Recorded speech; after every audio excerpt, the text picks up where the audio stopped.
16-ാമത്തെ ശ്ലോകം. ഏവം പ്രവർത്തിതം ചക്രം നാനുവർത്തയതീഹയ ആഘായുഹു ഇന്ദ്രിയ ആരാമോ മോഹം പാർത്ഥ സജീവതി. പാർത്ഥ, ഏവം പ്രവർത്തിതം ചക്രം യഹ ഇഹ ന അനുവർത്തയതി അഘായുഹു ഇന്ദ്രിയ ആരാമഃ സഹ മോഹം ജീവതി.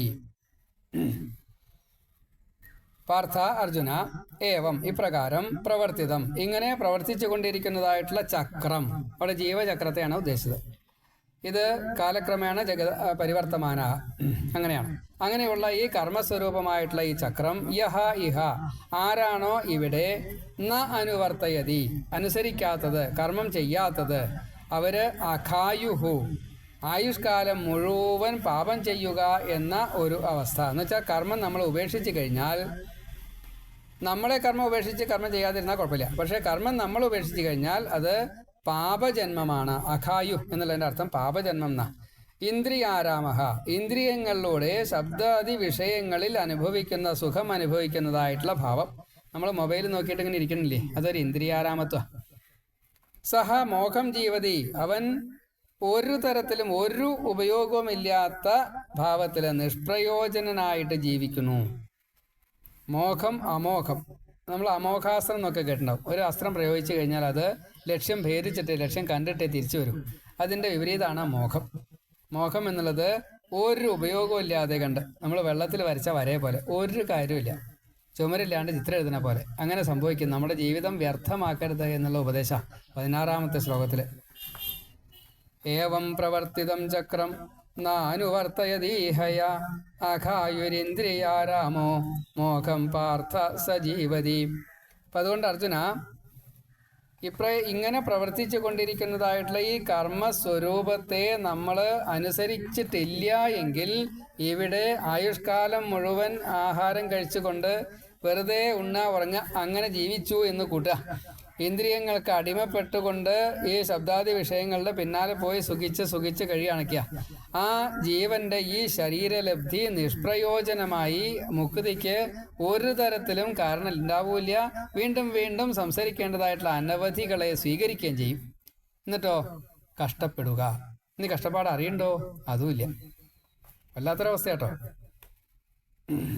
ഒരു പ്രവൃത്തിയും ചെയ്യാതെ കണ്ട് ആരാണോ ഇവിടെ ജീവിക്കുന്നത്, ലോകത്തിന് വേണ്ടിയിട്ട് ഹിതങ്ങളൊന്നും ചെയ്യാതെ കണ്ട്, അന്യന് ഉപകാരം ചെയ്യാതെ കണ്ട് ജീവിക്കുക, അത് കുറച്ച് മർത്യഭാവത്തിൽ അല്ലെങ്കിൽ ആസുരഭാവത്തിൽ, അതല്ലെങ്കിൽ ഈ രാക്ഷസഭാവത്തിൽ ജീവിക്കുകയാണെന്ന് വെച്ചാൽ പിന്നെ പറയും വേണ്ട.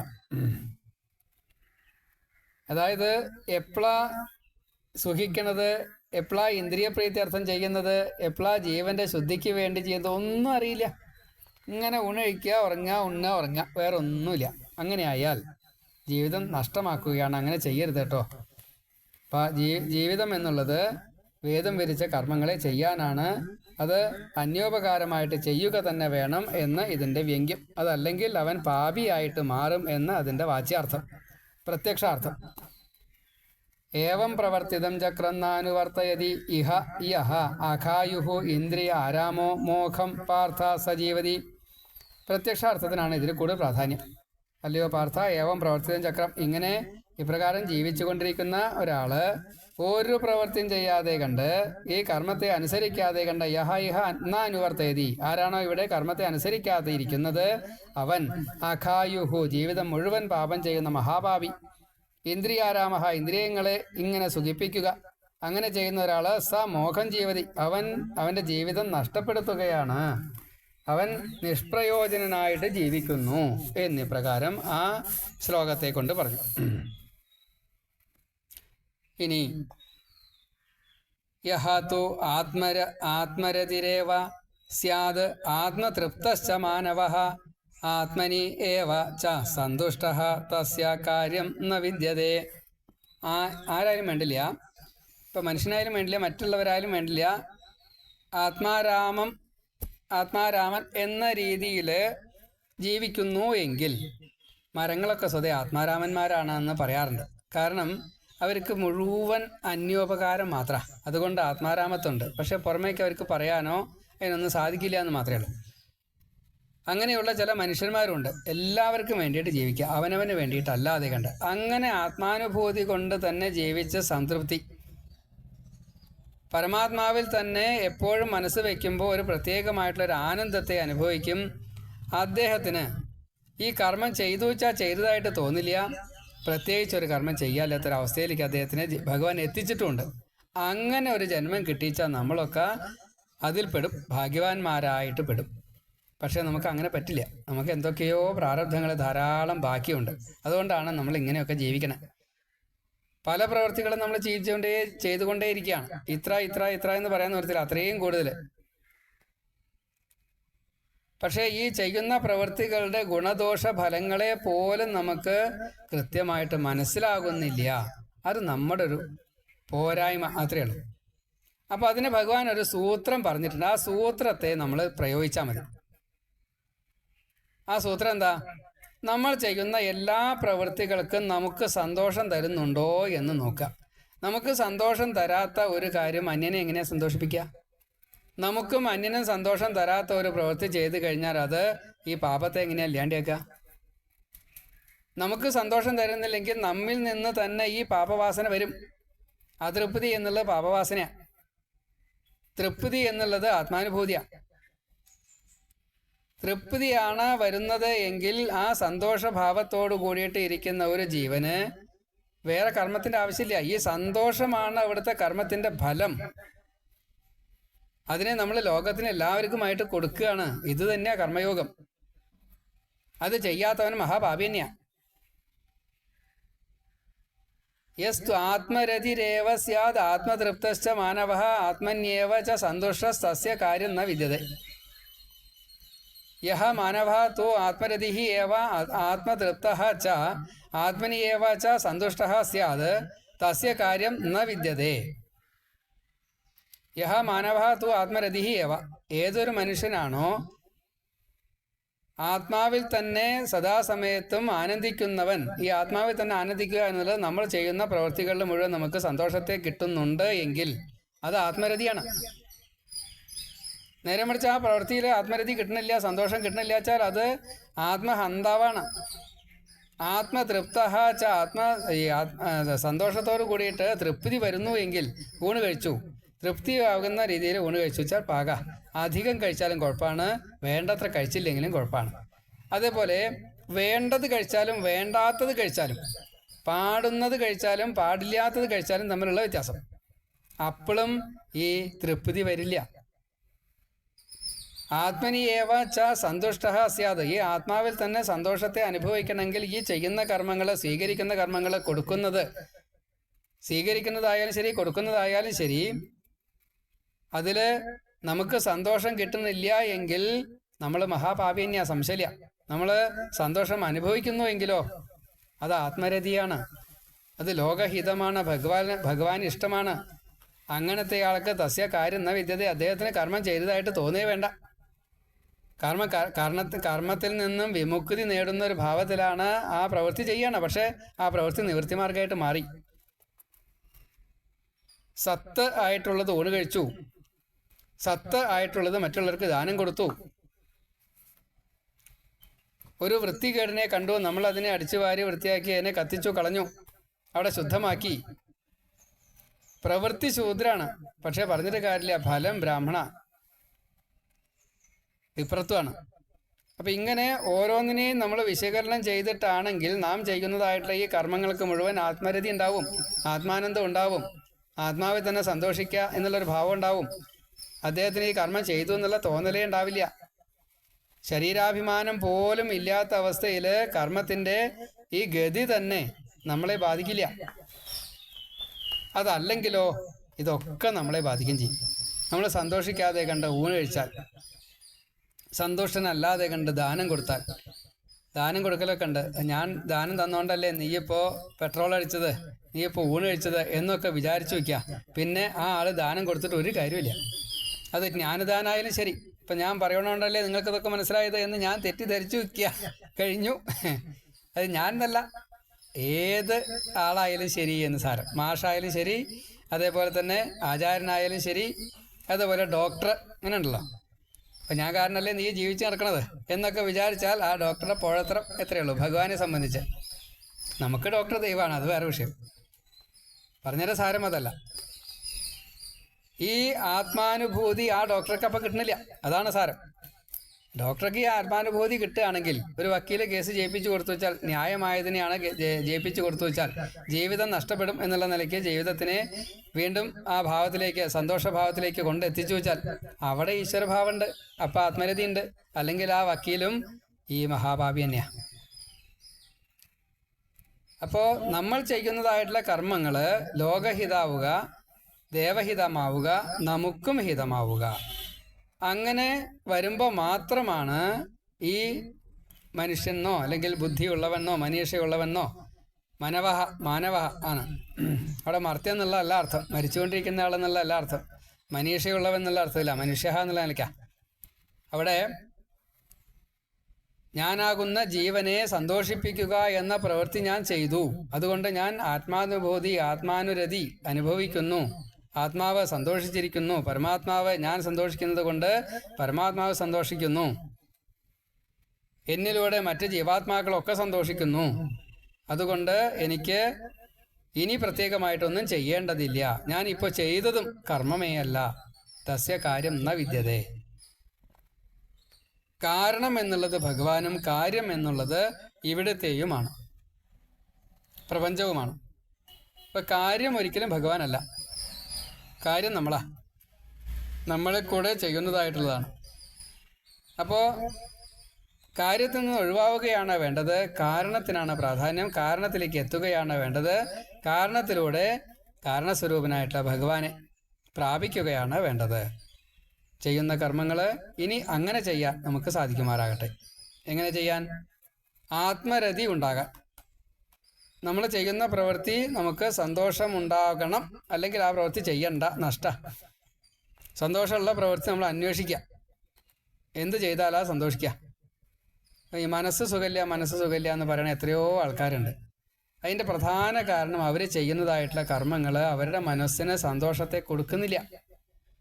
എതിർച്ഛാലാഭദൃഷ്ടി ഇല്ലാത്തവർക്കൊന്നും ഇത് കണ്ടെത്താനും സാധിക്കില്ല. എതിർച്ഛാലാഭദൃഷ്ടിയോട് കൂടിയിട്ട് മിനിമം നീഡ്സിനെ മാത്രം സ്വീകരിക്കുന്ന ഒരു ഭാവത്തിൽ എത്തിക്കഴിഞ്ഞാൽ പ്രവൃത്തി ചെയ്യുന്നതിനെ മുഴുവൻ സന്തോഷത്തിലേക്ക് എത്തിക്കാൻ സാധിക്കും, ആത്മാനന്ദ അനുഭൂതിയെ കിട്ടാൻ സാധിക്കും. അദ്ദേഹത്തിന്, ആ ജീവന് ഈ ശരീരം കൊണ്ട് മുക്തി നേടാൻ സാധിക്കും. ഭഗവാന്റെ വാക്കാണ്. യഹാതു ആത്മരതിഹി ഏവ സ്യാത് ആത്മതൃപ്തഃ ച മാനവഃ ആത്മനി ഏവ ച സന്തുഷ്ടഃ തസ്യ കാര്യം ന വിദ്യതേ. യഹ മാനവഃ തു ആത്മരതിഹി ഏവ, ഏതൊരു മനുഷ്യനാണോ ആത്മാവിൽ തന്നെ ആനന്ദം അനുഭവിക്കുന്ന ജീവാത്മാവിനെ ആനന്ദിപ്പിക്കുന്നത്, അതേപോലെ മനസ്സന്തോഷം ഉണ്ടാക്കുന്നത്, അതേപോലെ ആത്മതൃപ്തഃ ച, ആത്മാനുഭൂതി, എതിർച്ചാലാവ് ദൃഷ്ടിയോട് കൂടിയിട്ട് ചെയ്യാൻ സാധിക്കുന്നത്. എനിക്ക് ഞാൻ ഇപ്പോൾ ഊണഴിച്ചു, നല്ല പാകായി, മതിയായി, അടിച്ചുവരി, തൃപ്തിയായി, നല്ല വൃത്തിയായിട്ടുണ്ട് അവിടെ. ഇങ്ങനെ പൂജിച്ചു, എനിക്ക് നന്നായിട്ട് പൂജിക്കാൻ സാധിച്ചു. ആത്മനി ഏവച്ച സന്തുഷ്ടഃ സ്യാത്, ആത്മാവിൽ തന്നെ സന്തോഷിച്ച ഭാവത്തിലെത്തുക. തസ്യ കാര്യം ന വിദ്യതേ, അദ്ദേഹത്തിന് ഈ കാര്യമായിട്ടൊന്നും സംഭവിക്കില്ല. കാര്യം എന്നുള്ളത് കാര്യമല്ല, നമ്മൾ മലയാളത്തിലുള്ള കാര്യമല്ല, അവിടെ നമ്മളെ ഒന്നും ഇനി ബാധിക്കില്ല എന്ന് സാരം. ഇനി ഒരു ശ്ലോകം കൂടിയും പറഞ്ഞിട്ട് ഇന്നത്തെ പ്രഭാഷണം നിർത്താം. നൈവതസ്യ കൃതേനാർത്ഥോ നാകൃതേനേഹ കശ്ചന ന ചാസ്യ സർവഭൂതേഷു കശ്ചിദർത്ഥവ്യപാശ്രയ. 18ാമത്തെ ശ്ലോകം.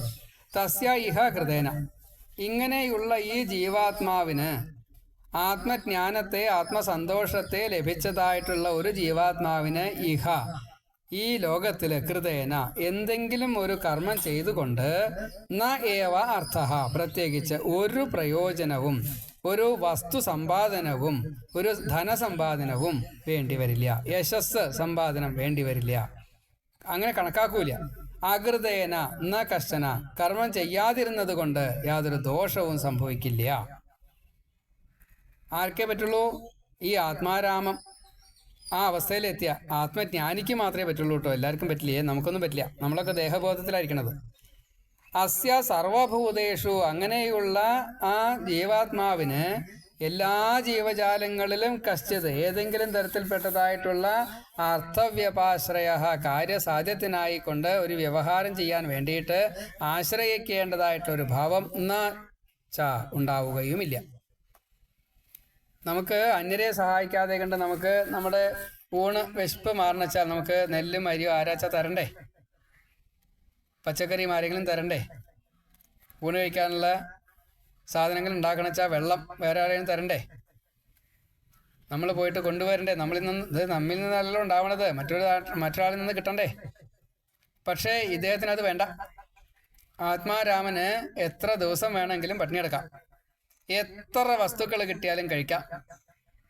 ദുർവാസാവ് ഒന്നിച്ച് ഗോപികമാരിൽ നിന്ന് സ്വീകരിച്ചതായിട്ടുള്ള ഈ 11 കോടി അല്ലെങ്കിൽ 110 കോടി കൊട്ട ആഹാര വസ്തുക്കളെ ഒന്നിച്ച് ദുർവാസാവ് സ്വീകരിച്ചു എന്നാ. എത്ര വേണിച്ചാൽ സ്വീകരിക്കാം, എത്ര കാലം വേണിച്ചാൽ പട്ടിണിയെടുക്കാം. ഉണഴിച്ചാലും ഒരുപോലെയാണ്, ഉണഴിക്കാഞ്ഞാലും ഒരുപോലെയാ. നമുക്കോ 10 മിനിറ്റ് കഴിഞ്ഞാൽ നമ്മൾ പ്രശ്നമായി. എന്താ ഉണഴിക്കണില്ലേ, നിർത്തുകയില്ലേ? ഇങ്ങനെ ജീവാത്മാവിനെ സന്തോഷിപ്പിക്കുന്നതായിട്ടുള്ള ഒരു ആത്മജ്ഞാനിക്ക് തസ്യൈഹ കൃതേന ന ഏവാർത്ഥ, ഇവിടെ എന്ത് കർമ്മം ചെയ്താലും ചെയ്തില്ലെങ്കിലും അയാളെ അത് ബാധിക്കണില്ല. ചെയ്താൽ അത് അന്യോപകാരമായിട്ട് അവർക്കൊരു പക്ഷേ ഉപകാരം ഉണ്ടാവും, അത്രയേ ഉള്ളൂ. അകൃതേന എന്ന കഷ്ടന, ഒരു കർമ്മം ചെയ്തില്ല വെച്ചിട്ടും ഒരു പ്രശ്നമില്ല, ചെയ്താലും കുഴപ്പമില്ല, ചെയ്തില്ലെങ്കിലും കുഴപ്പമില്ല. അസ്യ സർവഭൂതേഷു, അങ്ങനെയുള്ള ആ ജീവാത്മാവിന് എല്ലാ ജീവജാലങ്ങളിലും കശ്ചിത് അർത്ഥവ്യപാശ്രയ എന്നുവെച്ചാൽ ഒരു തരത്തിൽപ്പെട്ടതായിട്ടുള്ള ആശ്രയഭാവവും വേണ്ടി വരില്ല. നമുക്ക് ഈ വ്യക്തികളിൽ മാത്രമല്ല, നമുക്ക് എന്തെല്ലാം കാര്യങ്ങളിൽ പരാശ്രയത്വം സംഭവിക്കുന്നുണ്ട്, ആലോചിച്ചാൽ മതി. പരാശ്രയ ഭാവം വരുന്നത് എന്തുകൊണ്ടാ? ദേഹബോധം ഉള്ളത് കൊണ്ടാ. ദേഹബോധം ഇല്ലാത്തൊരു ഭാവത്തിലെത്തിയ ആൾക്ക് ദൈഹികമായിട്ട് ഒരു കാര്യം സ്വീകരിക്കാനില്ല. അയാൾക്ക് എന്തെങ്കിലും ഭാരം വരുമോ? അയാൾക്ക് എന്തെങ്കിലും ആവശ്യം ഉണ്ടാവുമോ? ഒരാവശ്യം ഉണ്ടാവില്ല. അപ്പം നമ്മൾ കർമ്മം ചെയ്യുന്നത് ഭഗവത് അർപ്പിതമായിട്ട് ചെയ്തോളുക.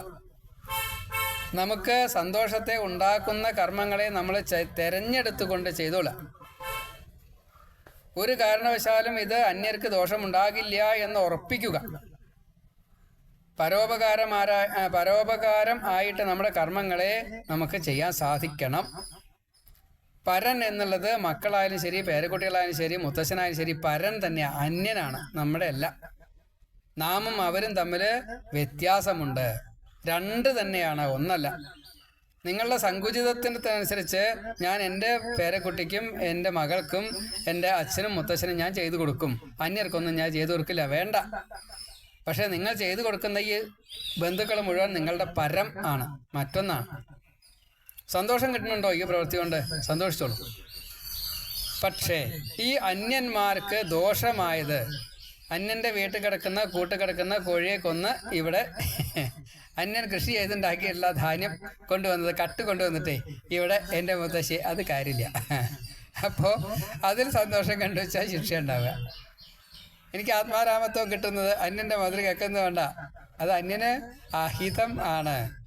എനിക്ക് സന്തോഷമുള്ളൂ, അത് പോരാ. എനിക്ക് സന്തോഷം പോരാ, അന്യനും സന്തോഷം ഉണ്ടാവണം. അറ്റ്ലീസ്റ്റ് അന്യന് ദുഃഖമില്ലാത്ത രീതിയിൽ ആക്കണം.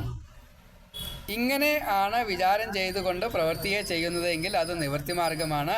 അന്യാശ്രയം വേണ്ടി വരില്ല. ക്രമേണയായിട്ട് നമുക്ക് മുകളിലേക്ക് പോവാൻ സാധിക്കും. അപ്പോൾ അവിടേക്ക് നമുക്ക് എത്താൻ ഭഗവാൻ തന്നെ നമ്മളെ അനുഗ്രഹിക്കുമാറാകട്ടെ. ഇങ്ങനെ പ്രാർത്ഥിച്ചുകൊണ്ട് ശ്ലോകം ഒരു തോണി കൂടി വായിക്കാം. നൈവതസ്യ കൃതേനാർത്ഥോ നാകൃതേനേഹ കശ്ചന ന ചാസ്യ സർവഭൂതേഷു കശ്ചിദർത്ഥവ്യപാശ്രയ ന ഏവ തസ്യ കൃതേന അർത്ഥഃ ന അകൃതേന ഇഹ കശ്ചന ന ച അസ്യ സർവഭൂതേഷു കശ്ചിത് അർത്ഥവ്യപാശ്രയ. തസ്യ ഇഹ കൃതേന, അദ്ദേഹത്തിന് ഈ ആത്മരഥനായിട്ടുള്ള ആത്മജ്ഞാനിക്ക് ഇവിടെ എന്തെങ്കിലും ഒരു കർമ്മം കൊണ്ട് പ്രത്യേകിച്ച് ഒരു ഗുണമില്ല. ന ഏവ അർത്ഥ. അതേപോലെ തന്നെ അകൃതേന ന കശ്ചന ന ഏവ അർത്ഥ. ഒരു കർമ്മം ചെയ്തില്ല വെച്ചിട്ടും അയാൾക്ക് പ്രത്യേകിച്ച് പ്രയോജനമോ ദോഷമോ ഗുണമോ ഇല്ല എന്നർത്ഥം. അസ്യ സർവഭൂതേഷു, അദ്ദേഹത്തിനോ എല്ലാ ജീവജാലങ്ങളിലെയും കശ്ചിത് ഏതെങ്കിലും തരത്തിൽപ്പെട്ടതായിട്ടുള്ള അർത്ഥവ്യപാശ്രയ, ഒരു കാര്യസാധ്യത്തിന് ഒരു ആശ്രയീഭാവം വേണ്ട. എന്നുവെച്ചാ അങ്ങനെ സംഭവിക്കുകയേ ഇല്ല. നൈവ തസ്യ കൃതേനാർത്ഥോ നാകൃതേനേഹ കശ്ചന ന ചാസ്യ സർവഭൂതേഷു കശ്ചിദർത്ഥവ്യപാശ്രയ. ഇങ്ങനെയുള്ള ഭാവത്തിൽ നമുക്കും ഭഗവത് അർപ്പിതമായിട്ടുള്ള കർമ്മത്തെ അന്യ ഉപകാരമായിട്ടും അതേപോലെ തന്നെ ആർക്കും ഒരു ഉപദ്രവവും ഇല്ലാത്ത രീതിയിലും ചെയ്യുവാൻ നമ്മളെ കൊണ്ട് ഭഗവാൻ ചെയ്യിക്കുമാറാകട്ടെ എന്ന് പ്രാർത്ഥിച്ചുകൊണ്ട് കർമ്മയോഗത്തിലെ മൂന്നാമത്തെ അധ്യായമാണ് കർമ്മയോഗം. അതിൽ 1-ാമത്തെ ശ്ലോകം മുതൽ 18-ാമത്തെ ശ്ലോകം മുതൽ വരെ ഉള്ള വാച്യാർത്ഥങ്ങളെ ഇപ്പോൾ പറഞ്ഞു. അത് വീണ്ടും വീണ്ടും കേൾക്കാൻ വേണ്ടിയിട്ട് പ്രാർത്ഥിക്കണം, ഷെയർ ചെയ്യാൻ വേണ്ടി പ്രാർത്ഥിക്കണം. സർവത്ര ഗോവിന്ദ നാമ സങ്കീർത്തനം, ഗോവിന്ദ ഗോവിന്ദ. ഇതേപോലെ സംശയങ്ങളുണ്ടെങ്കിൽ അത് വോയിസ് മെസ്സേജായിട്ട് തന്നോളൂ. അതിൻ്റെ അർത്ഥം എനിക്കറിയാവുന്ന രീതിയിലൊക്കെ ഞാൻ പറഞ്ഞുതരാം. ശ്രീ ഗുരുവായൂരപ്പ. സർവത്ര ഗോവിന്ദ നാമ സങ്കീർത്തനം, ഗോവിന്ദ ഗോവിന്ദ. കായേന വാചാ മനസേന്ദ്രിയേർവാ ബുദ്ധ്യാത്മനാ വാ പ്രകൃതേ സ്വഭാവാൽ കരോമി യദ്യൽ സകലം പരസ്മൈ നാരായണായേരി സമർപ്പയാമി. സർവം നാരായണായേരി സമർപ്പയാമി. കരചരണകൃതം വാ കായജം കർമ്മജം വാ ശ്രവണം നയനജം വാ മാനസം വാ പരാധം വിദിതം അവിദിതം വാ സർവമേതക്ഷമസ്വ ശിവ ശിവകരുണാബ്ധേ ശ്രീ മഹാദേവ ശംഭോ. സർവം ക്ഷമസ്വ, സർവം ക്ഷമസ്വ, സർവം ക്ഷമസ്വ. ശ്രീ ഗുരുവായൂരപ്പ. ലോകാ സമസ്ത സുഖിനോ ഭവന്തു, ലോകാ സമസ്ത സുഖിനോ ഭവന്തു. ശ്രീ ഗുരുവായൂരപ്പ.